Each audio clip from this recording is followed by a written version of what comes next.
everybody. Was the intro still playing? No. Oh my God. No.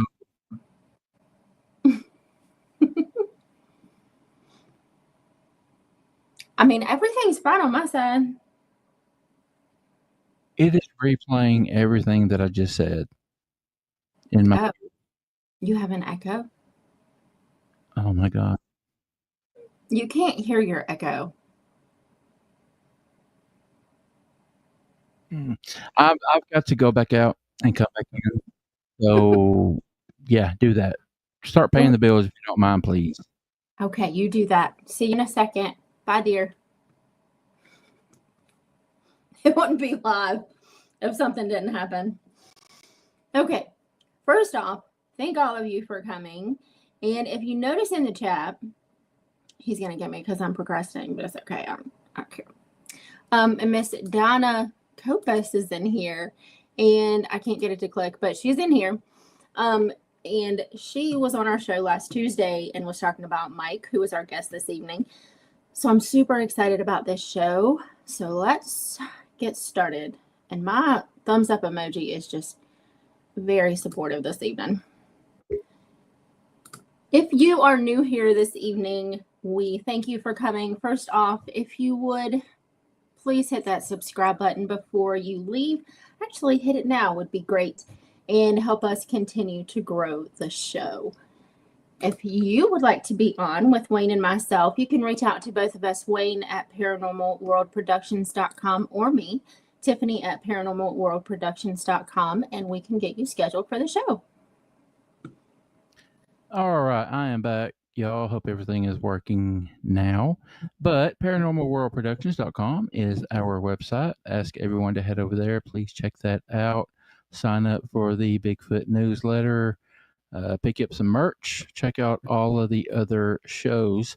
We would love to have you head over to paranormalworldproductions.com. And you guys are always super awesome about asking questions. And I know you're going to have a ton, and I'm super waiting for it. But if you would just put them in all capital letters for me, please, because sometimes this chat really starts rolling, and I don't want to miss anything. So if you would just put them in all capital letters, I'll be sure to grab them up. We do a 5 to 10 minutes into the show. We do a rapid fire Q&A, and that's when your questions will be asked. All right. Manimalresearch.org is the name of the organization that I founded back in 2019. We go out and do investigations. If you believe you could possibly have some Bigfoot activity on your property and need someone to check it out, or if you've had a sighting that you would like to have someone come and check out, we would love to be the ones that you trust to do that. Also, if you would be interested in becoming a member and actually going out and doing the investigations, I'd love to talk to you about that as well. So you can do all of that at manimalresearch.org.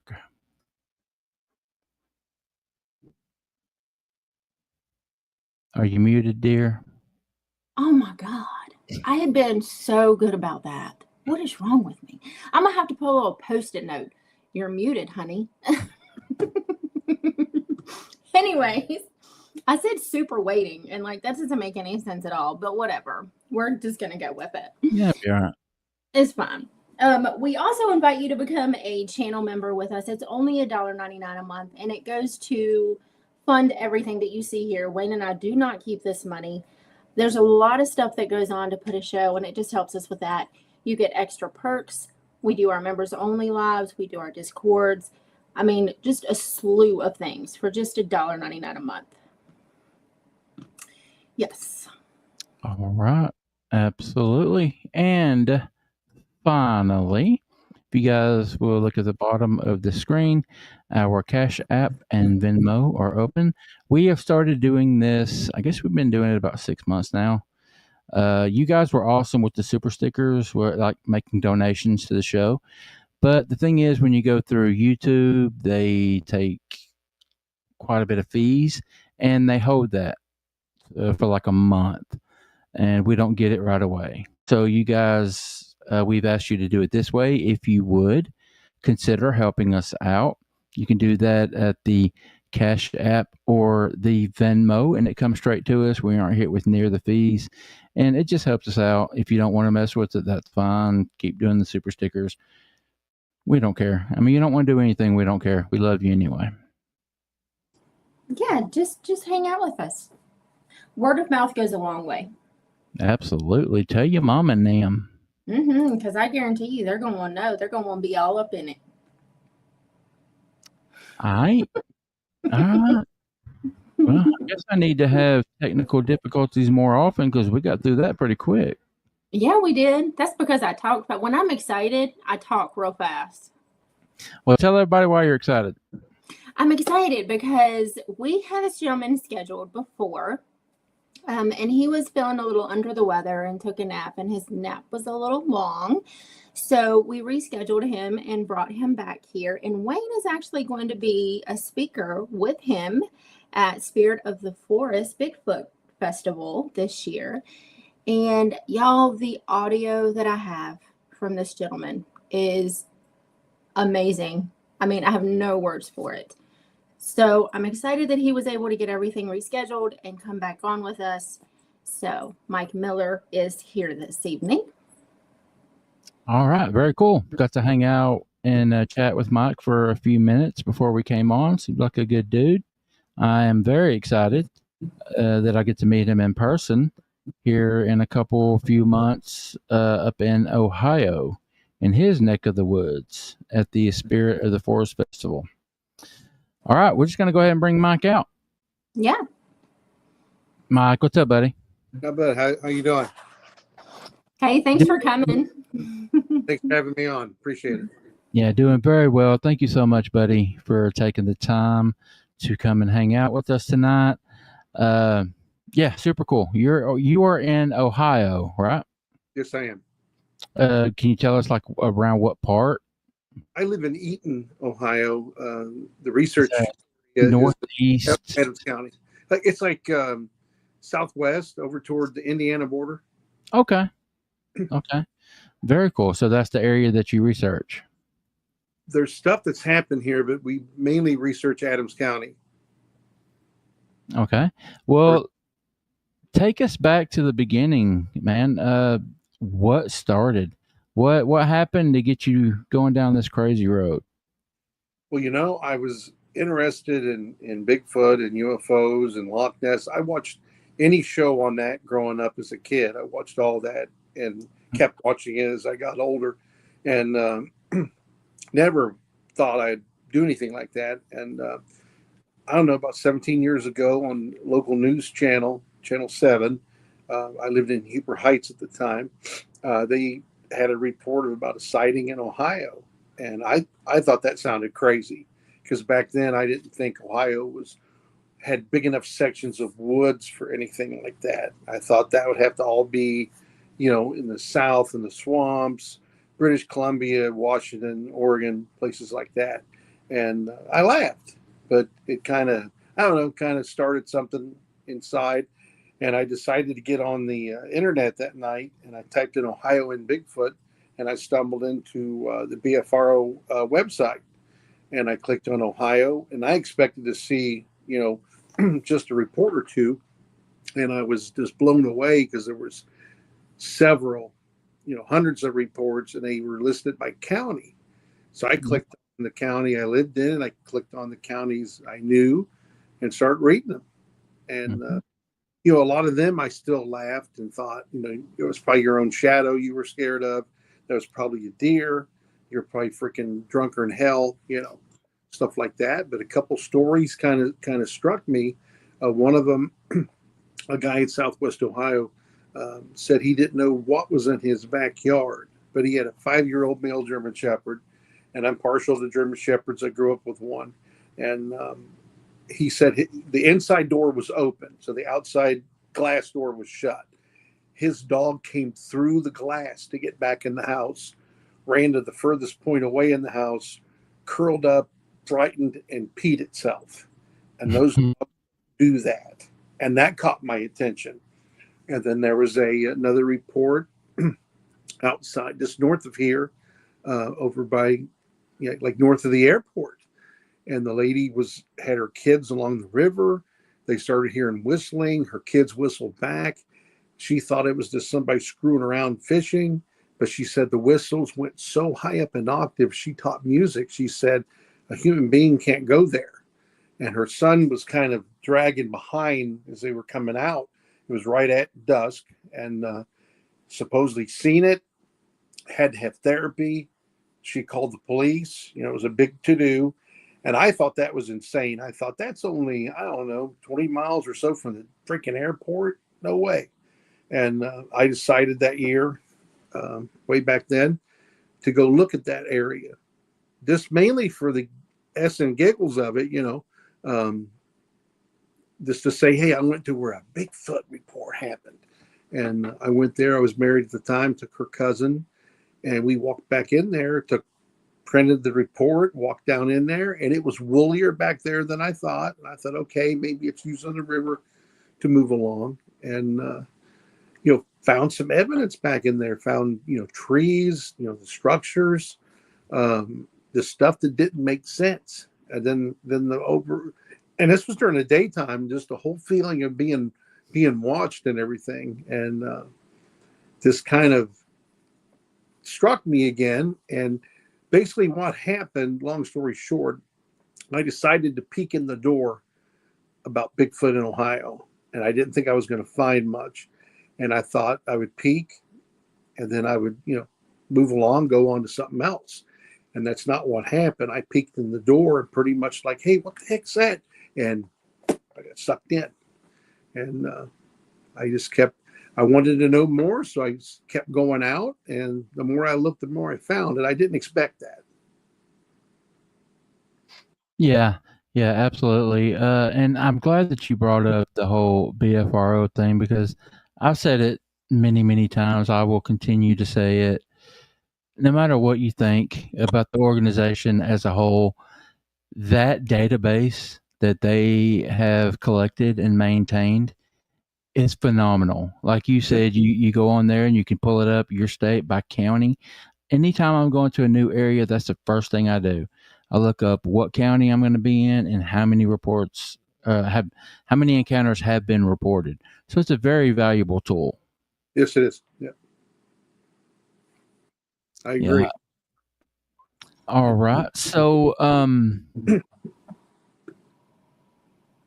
didn't know if you want me to continue a little bit, or you had a question, or Did he freeze?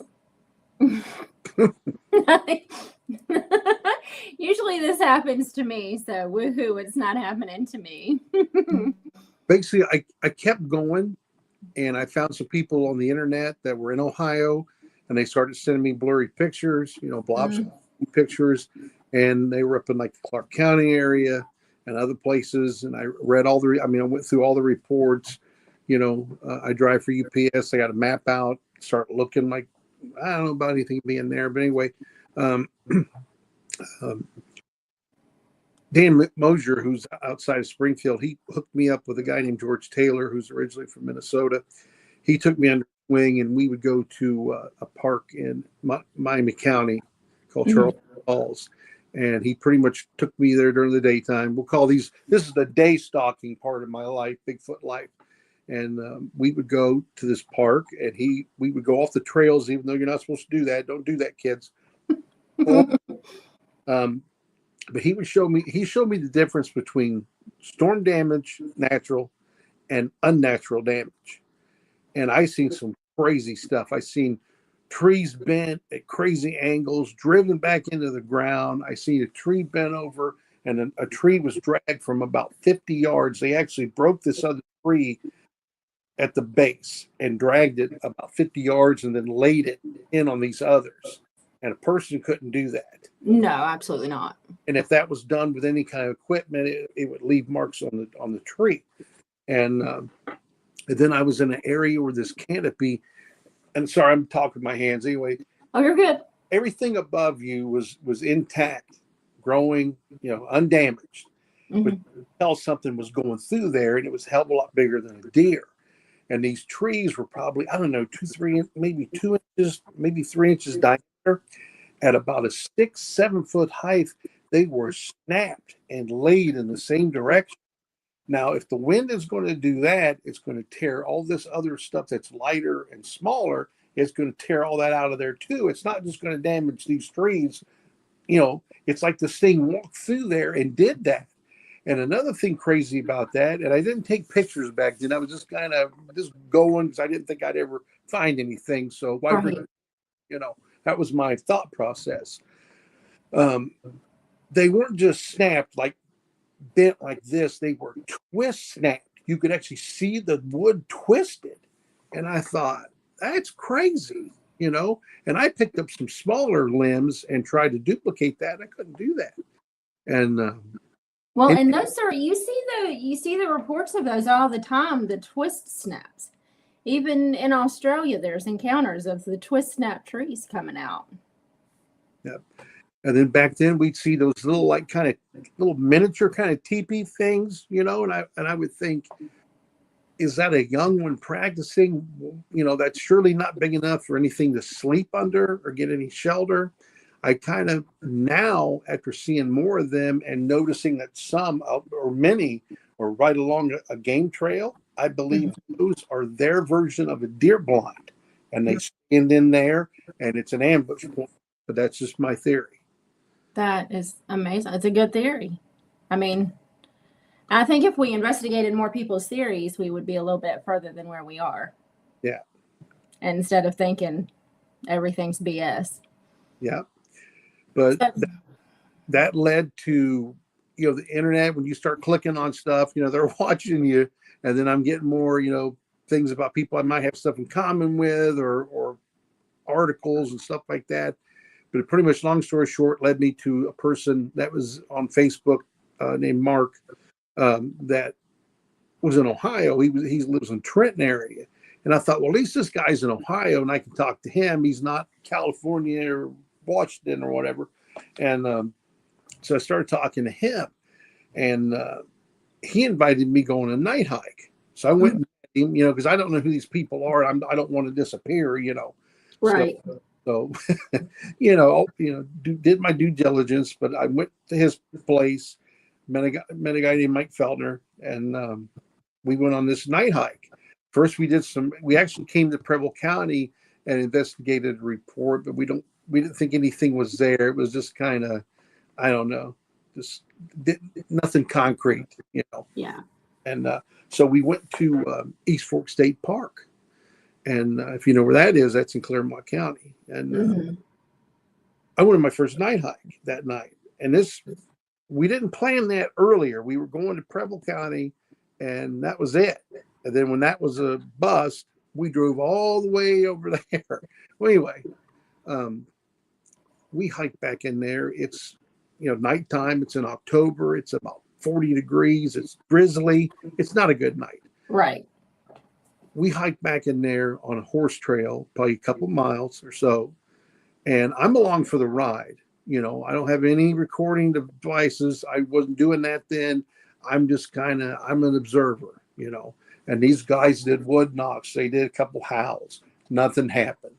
Rain kind of picks up, We sat back there a couple hours, I don't know how long, and nothing's going on. And then they decide, hey, let's go, let's pack it up. And I'm thinking, hey, this is great. I went on a night hike for the first time. Looks like I'm going to survive it.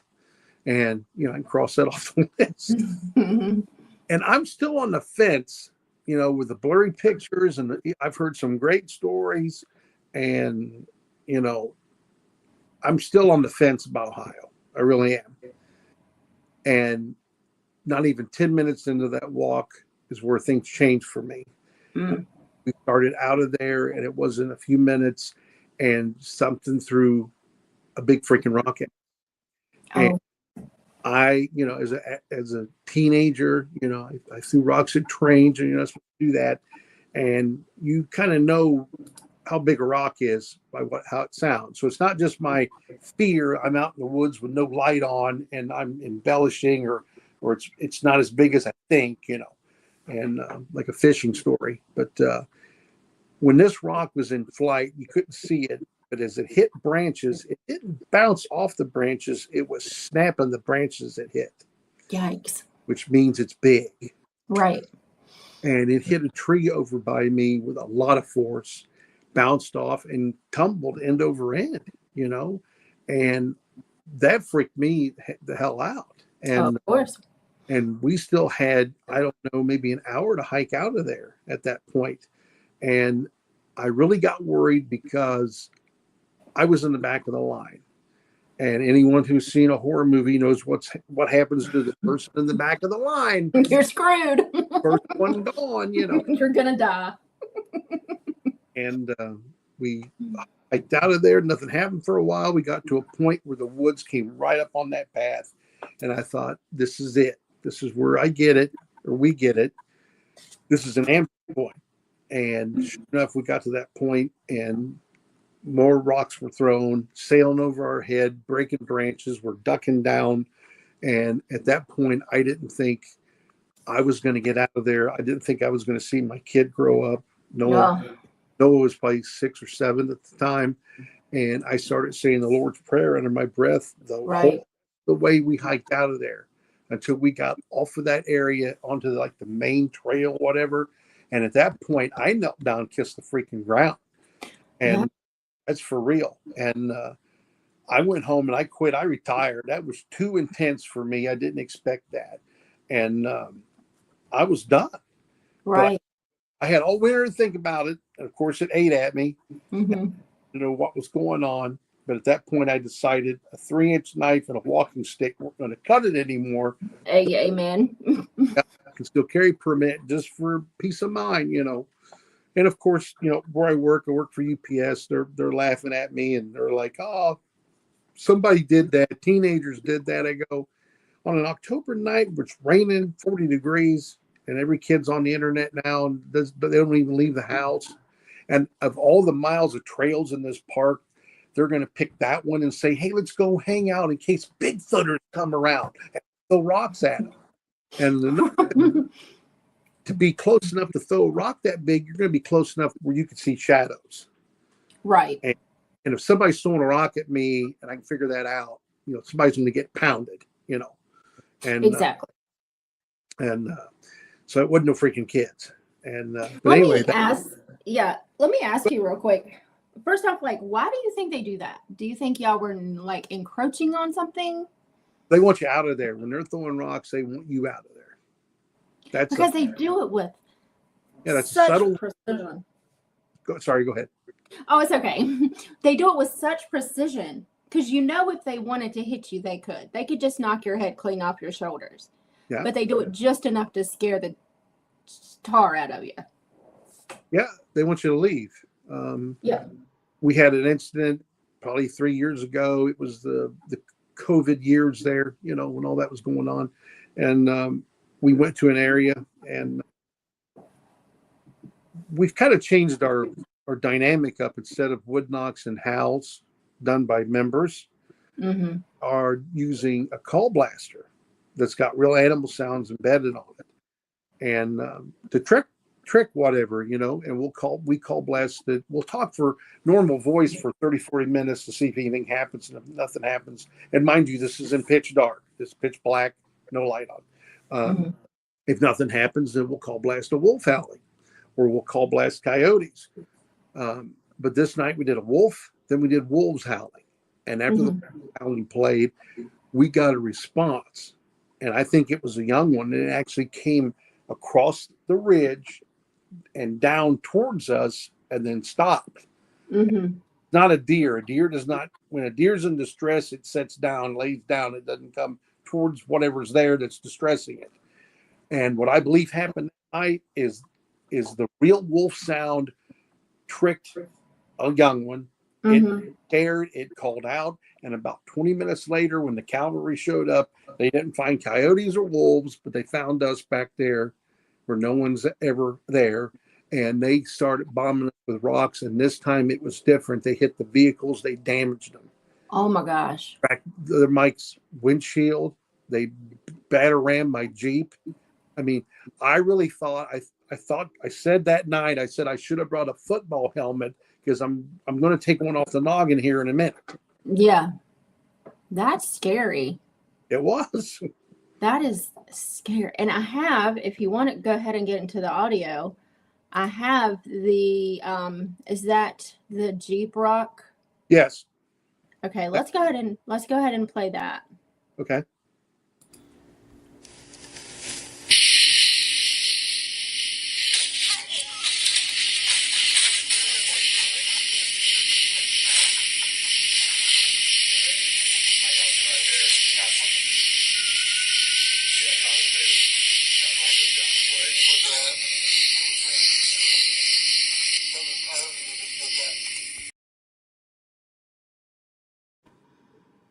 That was a lot of chaos.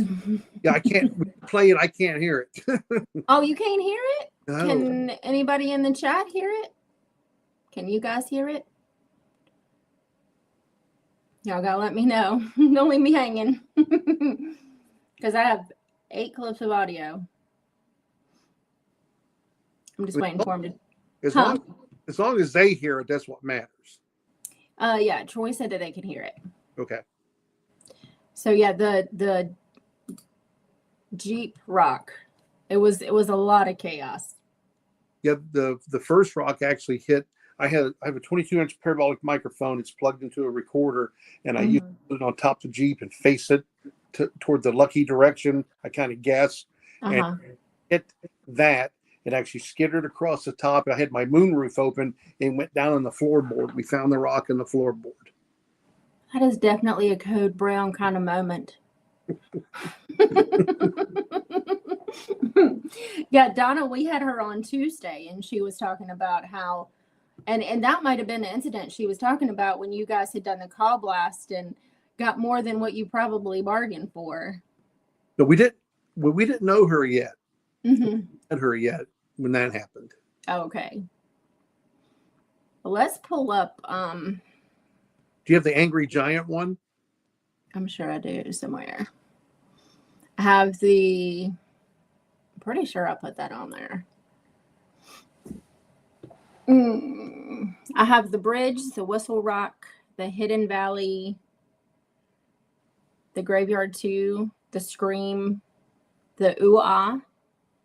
Okay. Whistle Rock 2, and then the Jeep Rock. What about the Hidden Valley? Does it say Hidden Valley Giant or something? Hidden Valley Angry Giant, yes. That was not this past Memorial Day, but last year's Memorial Day, and Donna was there for that one. And on the recording, it doesn't have the wolf howl. Edited that out, but after we played the wolf howling, you're going to hear right off the bat there's a coyote and maybe something else, but then Big Daddy comes in, and it's almost like he's saying, "Hey, Mr. Wolf, this is my freaking yard, not yours. Get out."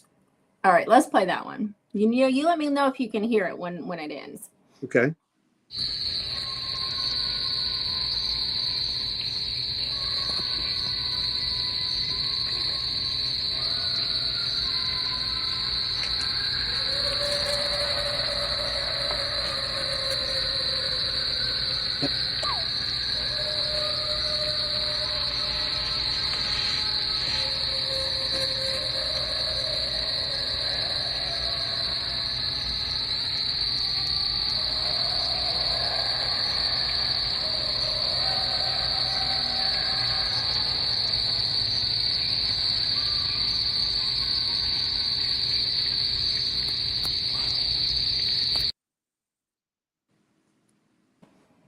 That's some lungs. Yep. That is frightening. I don't know about the beginning and the end of that, but that one in the middle there, that was not a coyote or wolf. And David Ellis has analyzed that and shared that with me. He's analyzed a ton of the audio that's been recorded, where he said he can't say it's Bigfoot. Bigfoot's not been certified. He can't say that we have recorded no known animal in North America. And some of those screams that's been recorded, because he not only, his computer program identifies the sounds. Every living thing in North America is in his database, whether it's a coyote, dog. He also can tell if it's a person using something to try to sound like something, because he analyzes audio for the police and fire department, FBI, and all that. So he's got toys. And Man, I'd love to have some of them toys. But anyway, he said that he watches the sound clips on a spectrograph. It shows where they go on the Hertz band. And he told us that a coyote is 900 to 1200. It's never below, it's never above that, and so on and so on. And he said that some of these screams that we have recorded, mainly me actually, but some of those pegged higher than a baboon on the spectrograph. And that was in County, Ohio. And that's evidence. That's wild. Let's do some more if you don't mind. I could listen to these forever because they're so good.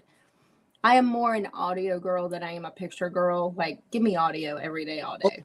That's me. Yeah. It's because you can break it down. Yes. In a picture, you can't. A picture depends on how good the picture is, but you're going to run into problems with pixels and tracks are great. But, Dr. Meldrum's kind of he's way up here and he's the master of that, so I'm like, he's got that covered. Audio's special for me because it happened. Tracks can be found. Did they happen that day before, a week before, a month before, a year before? Audio happened the night you were there, and you can go back and re-listen to it over and over, and then you can send it to people like David Ellis and have it analyzed. So let's do Bridge Ellis baboon. Yeah, this is the one that pegged higher than a baboon, the first one. Yes.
What in the hell is going to be in Ohio sounding like that?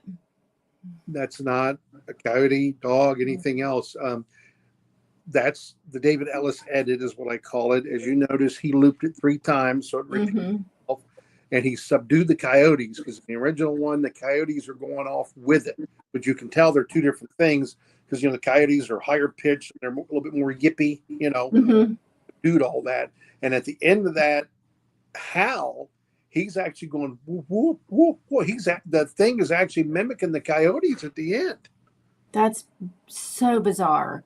So what is your opinion? And I believe that Wayne had asked Donna this. And what is your opinion about the coyotes traveling with the Bigfoot?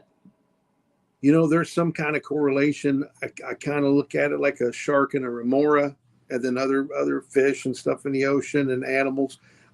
I think maybe they're scavenging off each other or something. There's something going on there. Well, so many people are like, oh my God, that's so far-fetched. Why would Bigfoot have a freaking dog?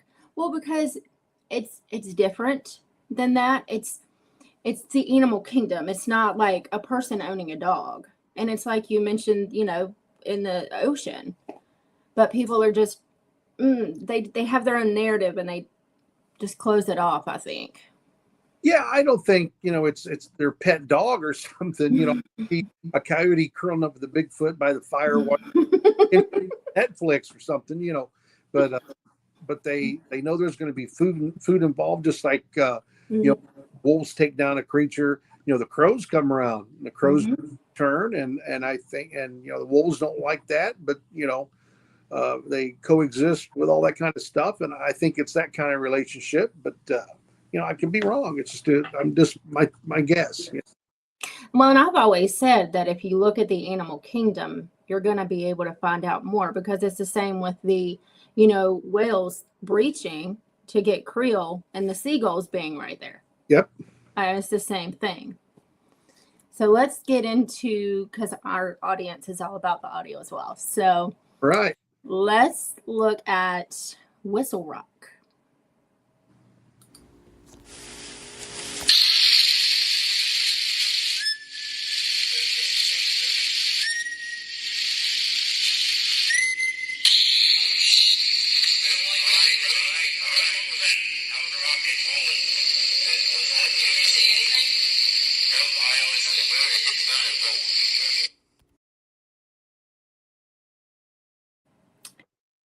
Oh, there he is. Yeah, I bumped myself off. Sorry. That was. It's okay.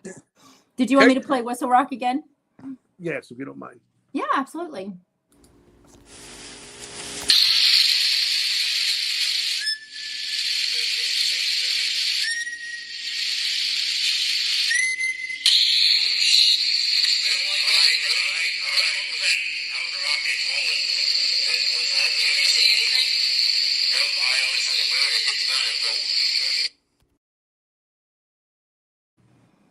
So talk about that one. That was the next, like the first night or the first time we went, and the Jeep Rock one. About 2 weeks later, we went back, and that time we set our equipment up, set the chairs up, and we didn't even call blast, and they already started throwing stuff. And a little bit later that night, normally if you came up to me and said, "Here's $1 million, do a really good whistle," and I'd be going. And that's about how it would be. And somehow that night, I don't know how, I did those 3 whistles. I was able to go up an octave on each one, and they did not like that. They threw a rock at me and hit my Jeep. That's insane. All right, let's get into, can we do the ah ooh ah? Okay.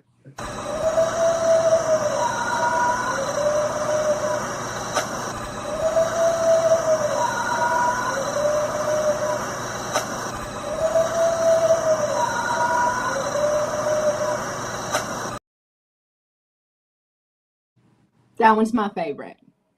Yeah, that David Ellis isolated that to show the change of the pitch, because that's why I titled it "Ooh Wah Ooh," is because that's what it's doing. And coyotes and stuff don't do that. They don't fluctuate octaves and pitches. You know, you got to be a primate to sound out vowel sounds, and that's what that thing's doing.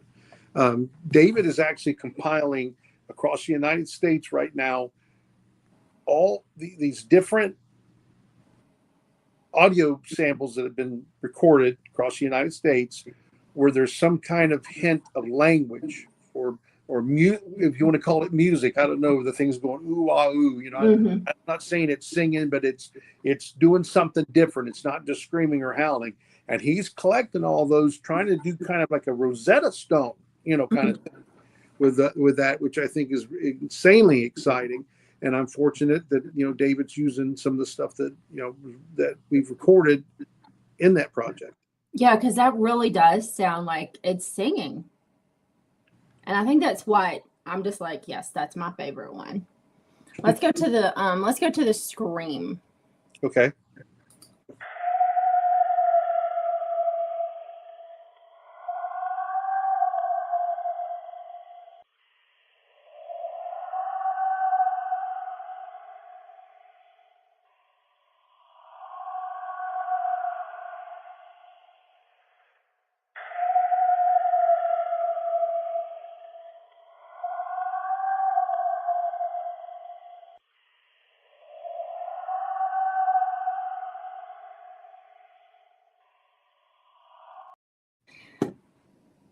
There ain't nothing in the woods that can do that.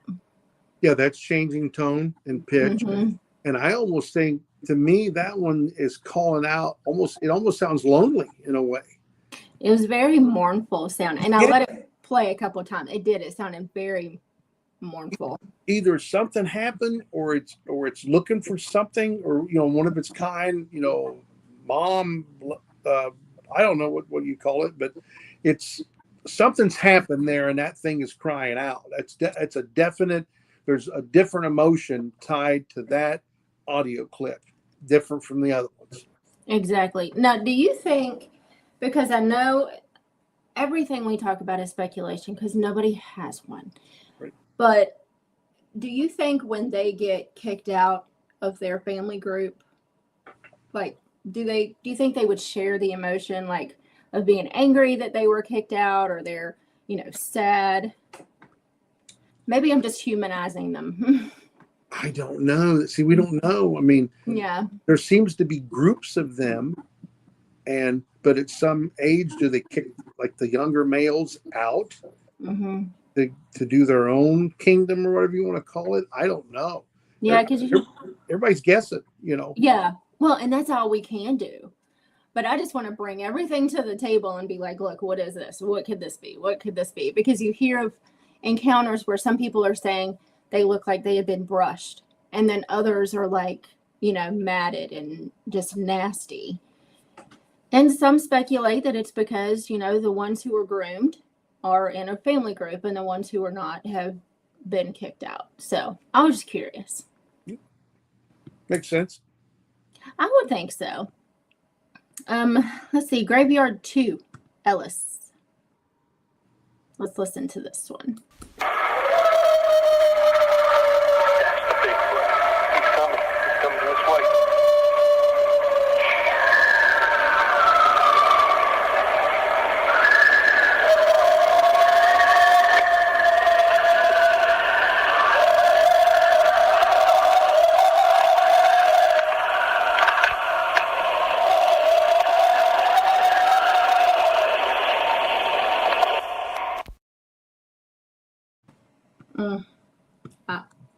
That's the second part. That's from October 11th, 2014. That was the events that put us on the TV show Terror in the Woods. Mm-hmm. Then they pretty much took the same story and put it on the show These Woods Are Haunted. It was on a different channel, so they called the show something different. But that was at the graveyard that night.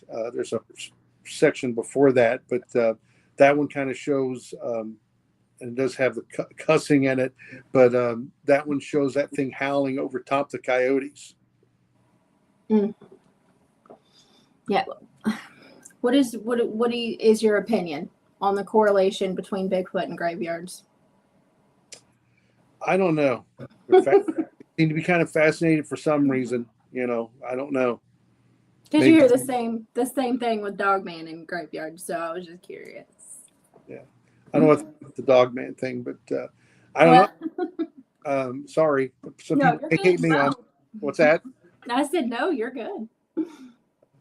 But I don't know. It's maybe because I don't know, that area because some of them graveyards, like the one we went into, it's in the middle of nowhere, and there's trees and brush everywhere, and all of a sudden you got kind of a smooth, nice, kind of cleared area, and maybe they, I think they probably watch people getting buried. I don't know. Maybe they understand what that is. Yeah, because if they bury their own, that's been speculated too. They bury their own, and that's why nobody can ever find a body, or it's all up for interpretation. Well, nature takes care of itself really quick. One thing that when last year we spoke in North Carolina at Encounter Quest, and Dr. Jeffrey Meldrum was there, and I would love to take him to work and have him talk to a couple idiots I work with who make fun of me. But anyway, because he's great and he uses really big words, and he's smart as a professor, and kind of hard to argue with that guy. And but anyway, he had told the number of black bears that were in North Carolina, and it was number in a few thousands. I don't remember, but the number of bears that were found that died of natural causes was a big fat zero. So if people aren't finding bears that have died of natural causes, and Bigfoot is more rare than a bear, your chances of finding one just laying there dead are pretty astronomical. Yeah, slim to none. And then I say, we know squirrels are everywhere. Where's all the dead squirrels? We should be knee deep in dead squirrels. Where are they at? Unless you see one on the side of the road or up hanging off of a power line, you don't see them.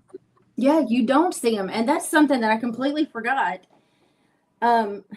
when my husband had an encounter with something here on our property back in 2021, after that, on the neighborhood app, after that, everyone within our area here were finding dead squirrels in their yard. And it wasn't just one person, but it was after whatever it is that he saw. He said it was like 8 foot tall, on its feet. It gruffed at him and then took off. We were doing yard work. After that, everybody was finding dead animals in their yard. And I was like, is this thing just saying, hey, I'm here, have a squirrel, you know? But otherwise, no, you don't see, you know, dead squirrels anywhere except for the road. No, and I've talked to people, a lady near Fayetteville, Ohio, then actually someone that lives on the outskirts of Huber Heights where some stuff has happened. A girl I used to work with actually called me one night and says, and she thinks all this is baloney.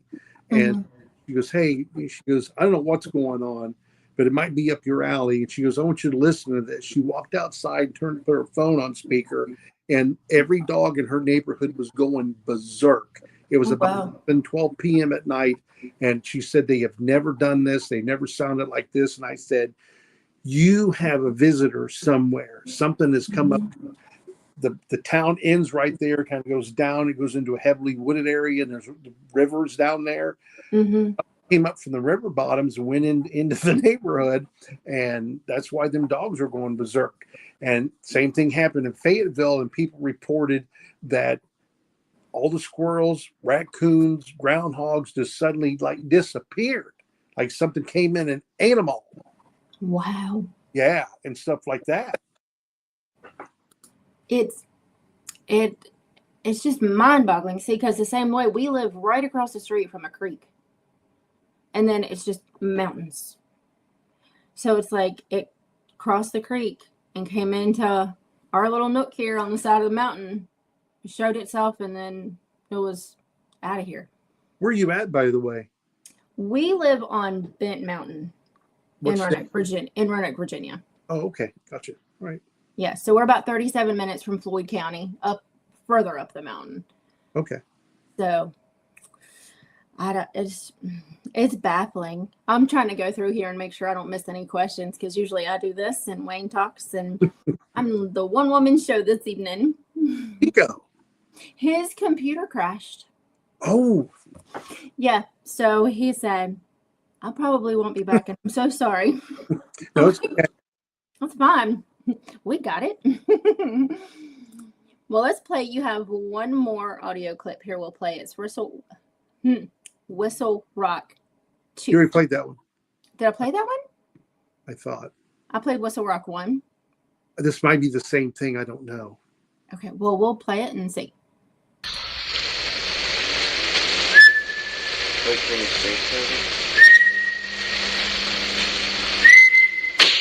shit.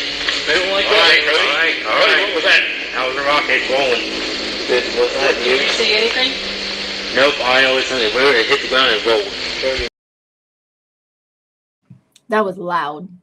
Yeah, that's the second version of that where it's kind of cleaned up, and then the audio's kind of brought a little bit. You can hear it better. Yeah. Sorry, I did the same thing twice. Sorry about that. No, it's okay. It's okay. I don't mind. Yeah. How do you feel in the woods when you're hearing all this stuff happen to you like that? Are you scared? Are you scared anymore? Or is it just like whatever? When they threw the rocks and were hitting the vehicles, I was extremely worried because I really expected to get hit. And, they've come in close, they pushed a tree down. And there was a few times I thought, hey, we're going to have to get them, out of here like now. And so I've had moments like that, and it still, it causes some, I don't want to say anxiety, but, even though about half of us carry, I don't know, I carry 357. It's probably not going to take that down. It's mainly just for my own, and shooting something is the last resort. That's right. If something's coming in and it ain't going to stop, and you have to, because I'm going to use a very bright flashlight. I'm going to turn on before that. I've got it's like a rape whistle alarm that you push a button. It emits 130 decibel siren.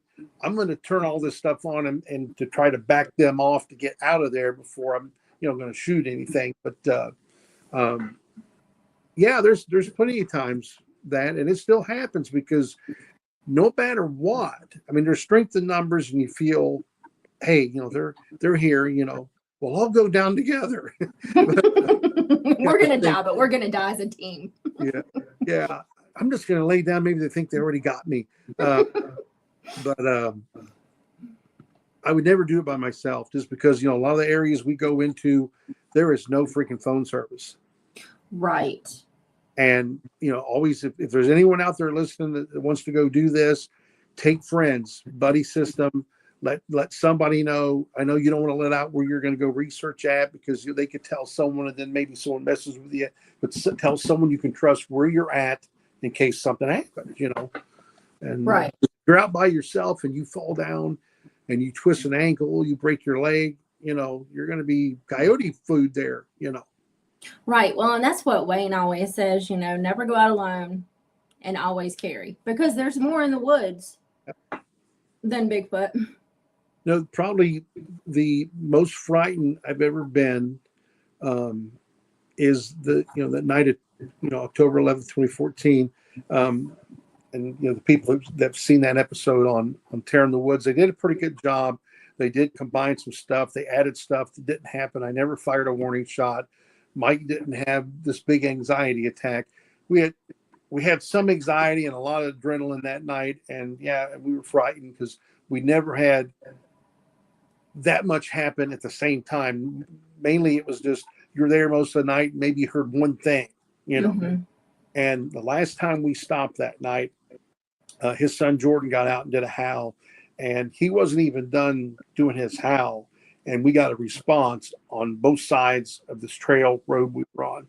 And at that point, it kind of dawned on me, hey, wait a minute, these things are following us and they're getting closer. I felt we were being kind of funneled, like a sheepdog funneling sheep, and I didn't know if they were going to let us out of there. And at the same time, I heard air coming out of something, and I thought Mike had driven over something. I walk over by his vehicle, and his tires are good. It's not coming from his vehicle. It's coming from the inside the woods. Mm-hmm. So, like a dummy, I walked into the woods. A little bit more. And thank God I didn't take too many more steps, because what I didn't realize is what was making that noise was in that pocket of woods. Because I'm thinking in my mind, okay, has somebody thrown out a propane tank, a scuba tank, a tire? What is making this sound? That's what I'm thinking. Mm-hmm. That's not what happened. That's not what caused that. And I'm walking into the woods with no light on. It's pitch black. And there's something within maybe, 25, 30 feet of me that I can't see. It doesn't know what I'm thinking. Mm-hmm. I don't know if it could read I'm a threat or not. Maybe it can read my intent. I don't know.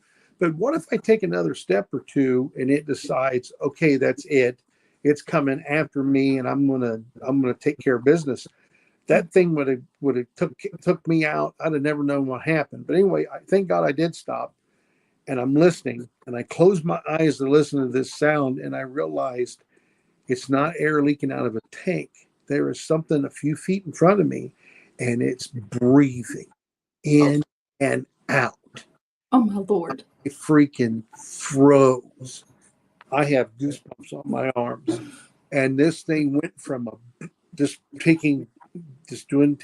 breathing. It would take the breath in, and then it'd kind of do that like that huff kind of thing. Mm-hmm. And I'm like, I've got to get out of here, but I don't want to move. I'm afraid to freaking move. Right. Sure in hell ain't turning around and running, even though I want to.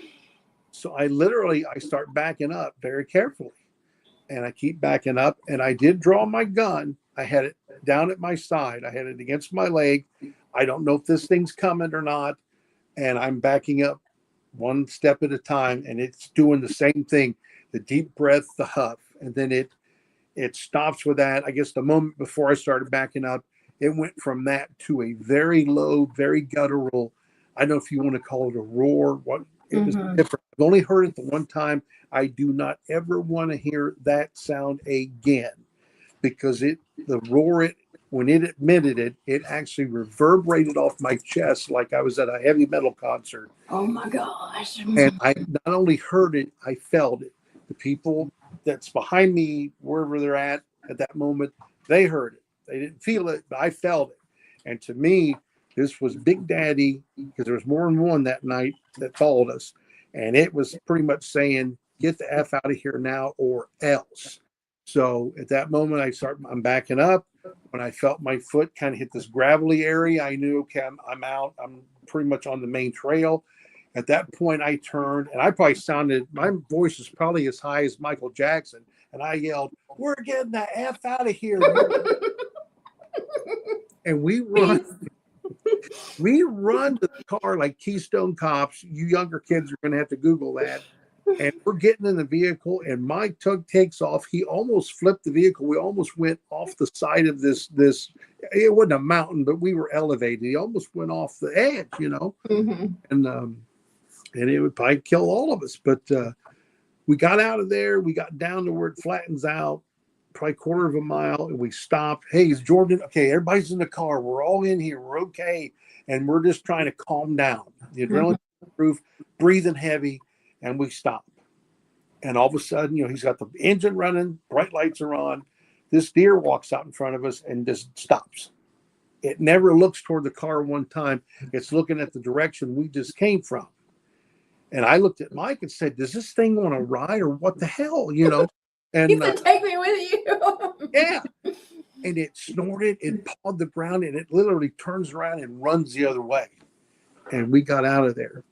And that's how that night ended. And I will never, ever forget that. I will never forget whatever was not even 20 feet from me, breathing like that. And then that noise sound it emitted. I felt that. I will never freaking forget that. And like I said, I don't ever want to hear that one again, because that's not a good one. That's not. Yeah, no. That is the, you're trespassing, sir, and you're going to die. Yep. And you have 2.5 seconds to make a decision. What if I take one more step? What if I slip and lean forward? I mean, your dog food, dude. I don't want to know how close I came to, being wiped out, because I was dancing on the edge there. That's scary. That's so scary. Well, we're right here at the hour. Let's get into some questions. You have quite a few. If I missed your question, please type it again, and I will run back through and grab it for you. From Mr. T. Roy here. Do you ever take notes of tree species, diameter, arch, height, etc.? No, we're not that technical. We will take pictures of trees and stuff. I did post one earlier in the year where an event happened where there was a daytime crossing in front of a lady driving. And the thing was mad because she kind of interrupted a deer hunt, and the deer got away. They actually snapped a tree, a good sized tree at a 90-degree angle. I posted that picture, and a lot of people laughed and said, the skeptics, all that was lightning. Lightning does not do that to a tree like that, and because there was no explosion, there was no impact point. It was like snapped at a 90-degree angle. And crazy enough, if you go up this way into this property, there was another tree, not 100 yards, snapped the same way. And then since then, this has just happened this year within the last 2 months, somebody went and not only took that tree down and cut it up, the one right by the road, and this thing was snapped. It wasn't into the road, hanging into the road. It wasn't into any power lines or anything. Lines, nothing. Someone cut that tree down, just those two trees. None of these other ones, and there's candidates there that they might want to cut that one down because if storm comes in, that's probably going to cause problems. No, the two trees that were snapped at a 90-degree angle have been removed, which is kind of odd. Right. I was going to ask you, why do you think they would do that? Some kind of marker. So it means something. It does mean something. I would agree. Troy asked again, does the size of the rock matter as far as their intention? I've heard of youngsters throwing pebbles and pine cones. Yes, they've thrown little rocks before. We were at a campfire one time on Mark's property, and we weren't even bigfooting that night. We were just drinking beer, 2 a.m, sharing stories, and they threw little stones at us, just like it was the younger ones playing. You know, they don't have cable, or they don't have a Taco Bell open at 3 a.m. So we were like their entertainment, I guess. But I took that as a playful gesture, because we were hit with those and they didn't hurt. Now, the rocks they hit the vehicle with after we scared their young one, they did damage to the vehicles, and they would have clocked us if they would hit us. And I'm glad they didn't. But, you know, I think the madder they are, they're probably going to pick up the bigger the object. And how do you explain that to your insurance company? So what happened was I was out Bigfoot and I pissed it off. Oh, that Jeep isn't with us anymore. She went to the graveyard in the sky, but it had over 333,000 miles on it. I really wasn't worried about it getting beat up. That's what it was for. Got you. Troy said, could that have been red wolves with the howls and stuff? No, David Ellis has analyzed those audio clips. There are coyotes and stuff on there, but like the main culprit, if you want to call it that, the audio in question, that is something else. Got you. Miss Chris Blaylock, do you research what animals are in the area in the sounds that they make? Yes, we have. And furthermore, David's program has every sound in the Hertz band, and not just the identification of it, but he's got every living creature in North America in his database. So if we record, and we've had that where we had one a few years ago that I thought was promising. It turned out to be an owl, but his program identifies the sounds, and it will say, this is an owl, this is a fox, this is a deer, this is some crazy lady on crack or on meth. Methany. Yeah, Methany. It was Methany. That was her name. But his program identifies that, and then it shows in Hertz band where the audio goes. And there's a certain range where what he calls suspicious audio that doesn't match anything that's recorded across the United States. Seems to be from a 330 to like almost 900 megahertz. It's in that range.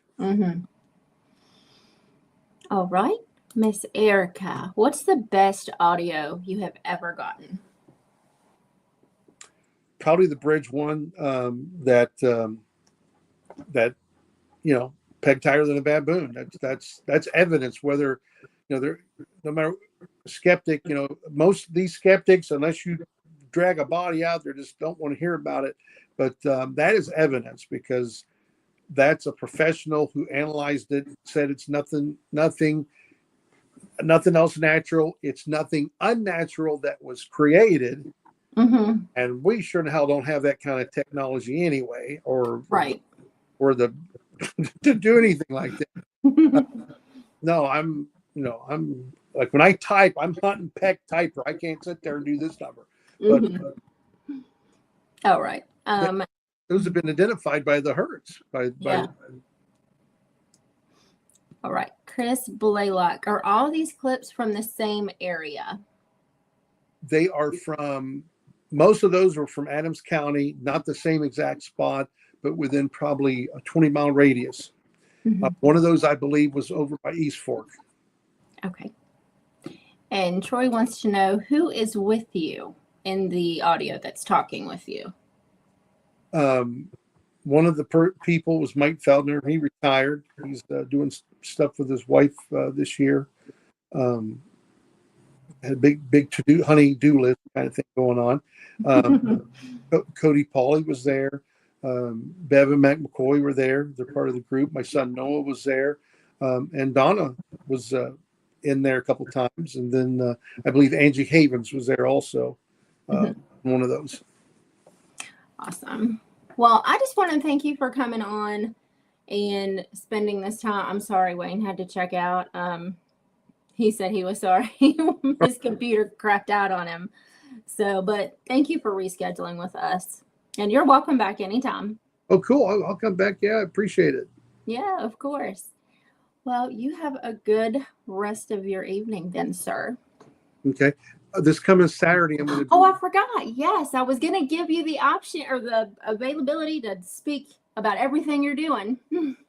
I'm going to be with your buddy there, that Spirits of the Forest. That's in September. And Russell Acord is going to be there. We actually took Russ to our spot in Adams County. It'd be 3 years ago in July. Oh, and cool. We recorded that. But this coming Saturday, I'll be at the Bigfoot Festival in Middlefield, Ohio. Okay. And then we have a Facebook page. Please like it. It's Ohio Night Stalkers. And any place that I'm going to be, I'm the only one doing the presentations this year. But the presentation is a PowerPoint presentation, and I have pictures of the actual research area. I tell the story of what happened in those areas, and then the audio that was recorded on those nights. And we go through all that with the original audio clips, and after David Ellis cleaned it up and stuff, and we have those also. But any place I'm going to be with those presentations. I just spoke in Glide, Oregon back on June 21st. That was a great trip.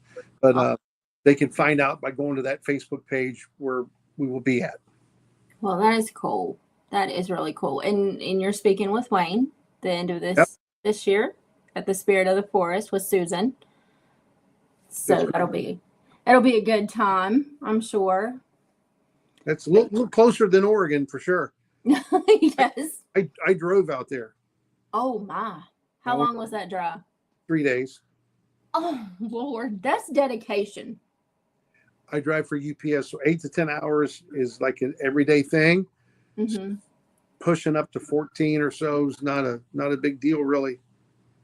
But I wanted to see the United States, and I bought a car last year. I'm like, that's why you bought it. Drive the darn thing, and I wanted to see things, and I did. Did you do any exploring in Oregon? No, not Bigfoot related, just sightseeing. Went to Crater Lake. But oh my goodness, anything you can just stop on the road there and do stuff, because the road is pretty much through a forest. Pine. I love pine trees, and it's just and I love being there because I hate to rail on Ohio because I've lived here my whole life, and there's parts that I like, but out there you got trees and you've got water, and the water is either clear or it's blue. And I come back home and the water looks like toilet water. Oh. And I'm like, Ohio, you're killing me, and then Ohio wants to be 95 degrees with all this humidity. And I'm like, hey, where's our ocean at? If it's going to be like, where's our ocean at? We don't have one. And I'm probably out of here when I retire. Yeah. Well, the heat has been awful everywhere. You walk out your front door and you're wet. Yep. I mean, it's ridiculous. But do come back again, please. Yeah, well, thank you. Thanks for having me. Appreciate it. Yes. And everybody is great show. Thanks, Mike. Invite Mike back. So everybody wants you back. So whenever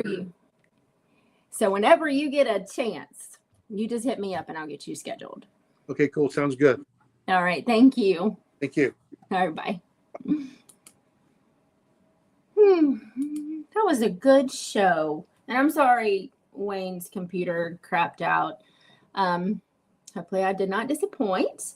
But do come back and see us on Tuesday. If you remember, Jim and Joe, they were on with us back at the beginning of June. So they're going to be back on Tuesday night at 7 p.m. Eastern. And we are going to go over, I believe we have some audio for them as well. So do come back and see us. And thank you for coming tonight. The chat room was amazing as always. And you are very well loved and appreciated for all the support that you give to us. And until we see you again on Tuesday, have a good evening.